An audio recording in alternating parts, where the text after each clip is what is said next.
Hulk Hogan, Andre the Giant, and Macho Man Randy Savage. These legends weren't just the stars of the golden era, they were the WWF World Heavyweight Champions who defined a generation of wrestling. In the 1980s, cable TV boomed, pay-per-view was born, and the Rock and Wrestling Connection brought professional wrestling into the mainstream like never before. But only 5 men held the coveted WWF World Heavyweight Championship in this iconic decade. And we are ranking them all. Next on our list at number 4, the Iron Sheik, the originator of the Hak Tour. The Iron Sheik started his wrestling career in 1972, training with Verne Gagne in the AWA, and was actually in the same training class as Ric Flair. After traveling to multiple territories in the 70s and early 80s, the Sheik burst onto the scene in 1983 in the WWF, proudly supporting his birth country of Iran. During extremely tense times between the USA and Iran, he shockingly beat Bob Backlund in December of 1983. To win the match, the Iron Sheik had Bob Backlund in his vicious camel clutch hold, and Backlund's manager, Arnold Skaaland, threw in the towel.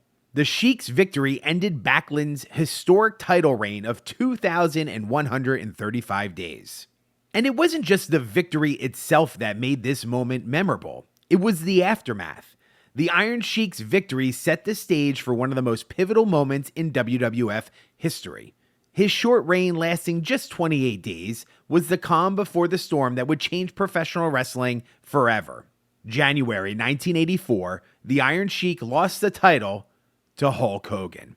The match launched Hulkamania to the next level, the WWF to the next level, and professional wrestling to heights it hadn't seen in years.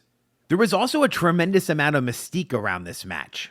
Years later, the Iron Sheik claimed that his original trainer, Verne Gagne, had offered him $100,000 to break Hulk Hogan's leg and then leave the WWF as champion.